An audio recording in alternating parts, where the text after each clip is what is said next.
Listen, it's shocking. It's written about in the book of Revelation. Could it ever happen? The answer is, unfortunately, yes. Total population control.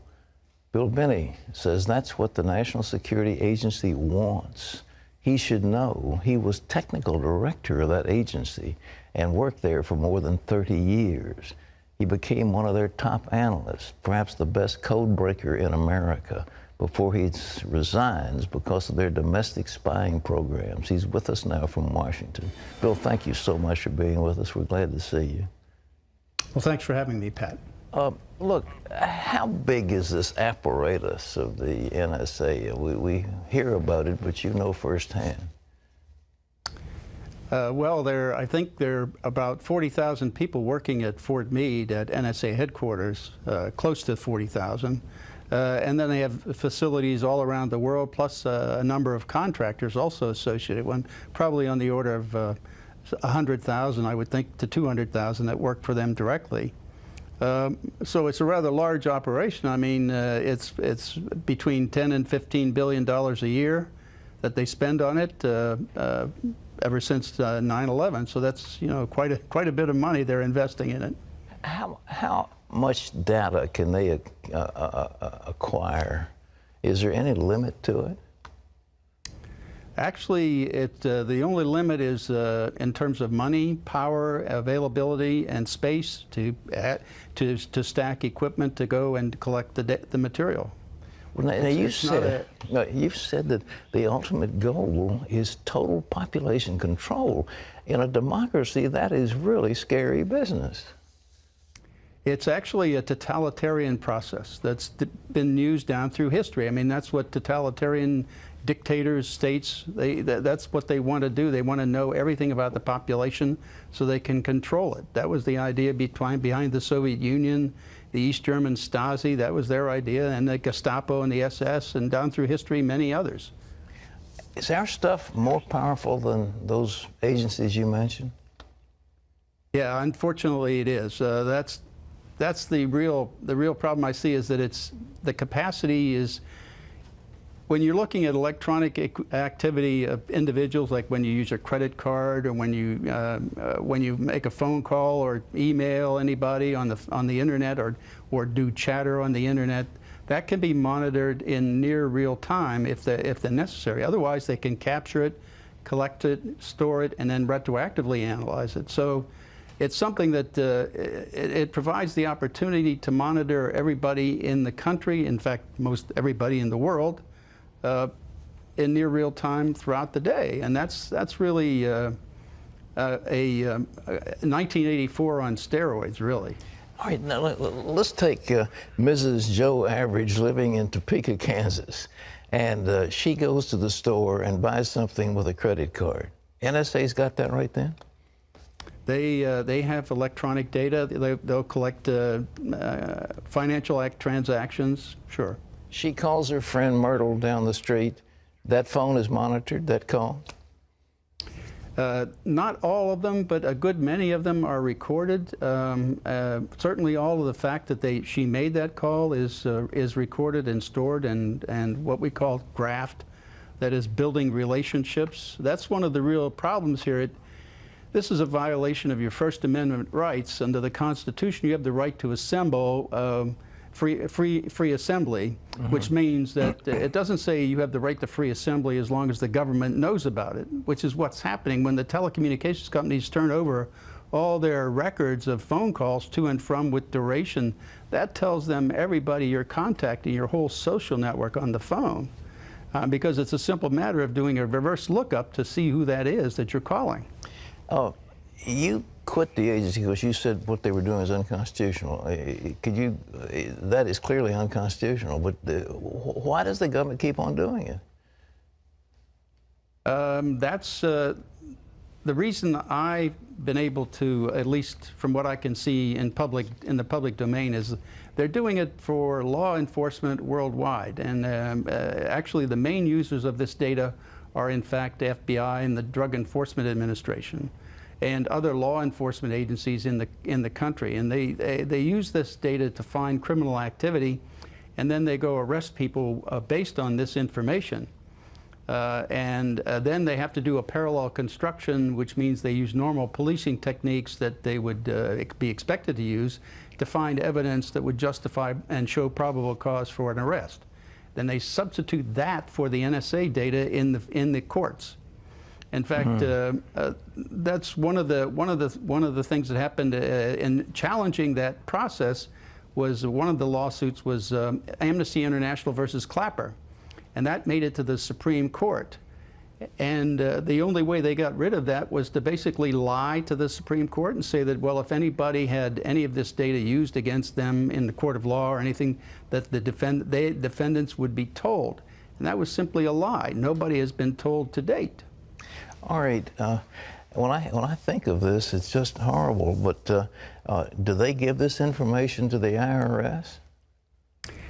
That's the other problem. The Drug Enforcement Administration has a special unit, the Special Operations Division, the SOD, and that division is supposed to, its primary purpose is to look into the NSA data to find criminality and criminal activity. The members of that are the CIA, the NSA, the FBI, of course DEA, DHS, and the IRS. Now that means that the IRS has actually has access to all the data of the social networks of everybody in the country, because NSA builds those in the databases that they have from the billing data or the contact data that's provided by the telecommunications companies.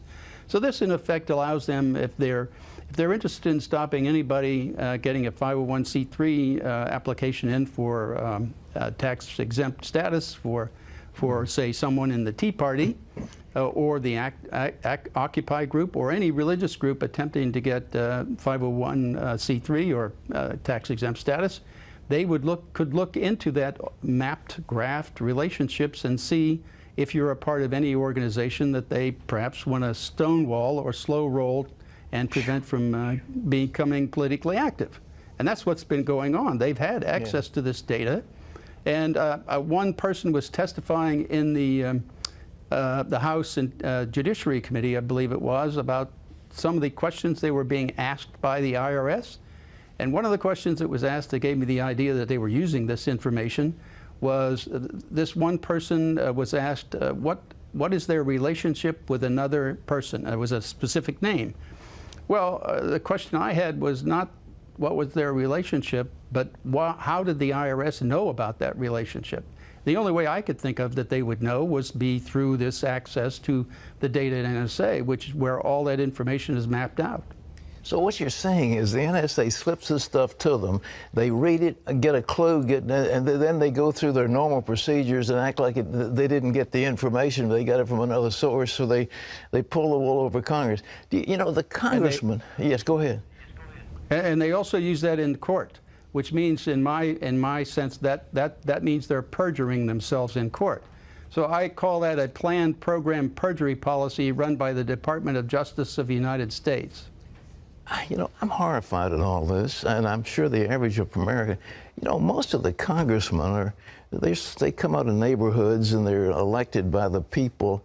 Do you think Congress has even a clue as to what you're talking about?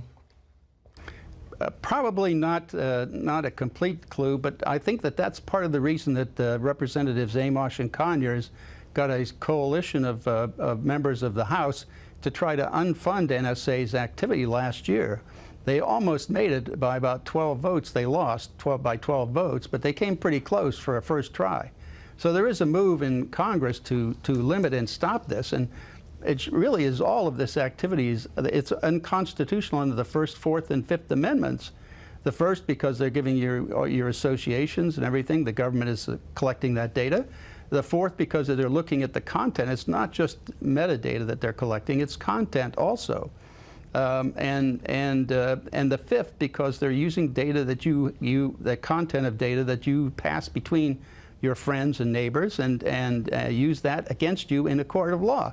That's a violation of the Fifth Amendment. That is to have you can claim the Fifth Amendment not to testify against yourself. Well, that's a violation of that too. How come some little guy didn't come after you in the middle of the night, or have they? They have, actually. They sent the FBI at me in 2007 and tried to intimidate me to stay quiet. What about Snowden? Is he a traitor or a hero? I looked at him as doing an absolute public service, not just to the people of this country, but to the world, because he produced evidence that's irrefutable by our government. That's the crimes against the Constitution and the laws that we had over time anyway. So that was irrefutable evidence of what they were doing, and so they cannot deny it now. What kind of megalomaniac would want to do something like this? Is monstrous. And these guys, I mean, where does the mindset come from that devises all this stuff? Well, that's what I objected to and why I left NSA early on back in 2001, because I saw this coming. I mean, I had worked the Soviet Union problem for almost 30 years, and it was very clear to me that in October of 2001, the NSA and the government, the U.S. government, started adopting the procedures and techniques and processes that the Soviet Union and the Stasi and all of the countries behind the Iron Curtain were using. So we were actually adopting their procedures. It was very clear to me that that was what was going on. All right, last question. The average person doesn't have a vestige of knowledge of what you're talking about. They just trust their government. What are we going to do as citizens? Well, you see, let me say something about that first. That's really the problem here in this country. You see, from what I see is we have not had a dictator in this country for almost since George III, for almost 240 years. So we've been very comfortable over those 240 years, at least, kind of depending on our government to do the right thing. And that's what we've all been accustomed to them doing. That is, we trust them and have trusted them for a long time. And so we don't have that knowledge of what dictators and dictatorial processes are. But if you look at it, the Germans today are the ones who are really upset about this. And the reason they're upset is because they've got living memory of the Stasi and living memory of the SS and Gestapo. So they're very familiar with these techniques and procedures, and that's why they're very upset. To me, I think the only way we can get out of this is to fire everybody in D.C. I think that's the only way to do it. You have to go out and vote. You have to get active. You can't stay quiet and let this happen. You have to stand up and oppose it. Bill Binney, thank you so much. You're a great patriot, and keep speaking out. And oh, we'll ask prayer for you, for your protection, because I can't imagine they're going to let you keep on talking, but maybe they will. Well, folks, if you want to learn more about Bill Binney and the NSA, you can go to our website. There's more detail about it. And you know something, as he was talking, the Bible makes a statement in the book of Revelation that people could not buy or sell without the mark of the beast. And you said, okay, there is no way that there's any governmental agency that could enforce something like that. And what this man, who is the technical director of the NSA, former technical director, is saying is that the government now has the technique to do this worldwide. You know, Google has maps of if you have a little shack up in the hills someplace, Google's got a map of how to get there. And that's a private agency. And, you know, your credit cards, your telephone calls. But the thing is, what he's saying is that you pick up the phone and call your girlfriend, and that's monitored and that's recorded. And it's frightening. You don't have to be saying, you know, I want to plot against the government. It's a normal conversation, and they call it metadata and all that stuff. And we don't understand it enough, so we say, well, oh yeah, well, we don't want to have terrorists. We don't want to have blowing up our airplanes. Well, of course we don't. But is it the price of safety for a few passengers on an occasional airplane? Is that worth taking away the liberties of all the people? And the answer is no. But this is Big Brother. It is what is written in the book of Revelation, and it finally can happen in our lifetime. This is scary stuff. Shocking, really. Isn't it? Shocking. I remember reading 1984 and books like The Late Great Planet Earth and thinking that could never happen in our country. People would never buy into that, and here we sit. Well, it's like the old business of the frog in the water. You heat it up slowly, and we're more and more accustomed to it. And every time it comes out and they say, oh, well, it's okay, it's the USA Patriot Act, it was put in by George Bush, these are good guys. And this is, you got a nice general up there, he's a 3-star general, he's got a benign looking face, and you figure he's not going to hurt you, and so he's in charge, and then somebody else. Well, we also grew up being taught and believing that the check and balance system in our government was going to take care of all of this. This is huge. The gathering is in the billions and billions and billions of bits, and it is, we finally have the capacity to control every human being on the face of the earth. Oh. Clean them up, that's what he said. Throw the bombs out and let's start afresh.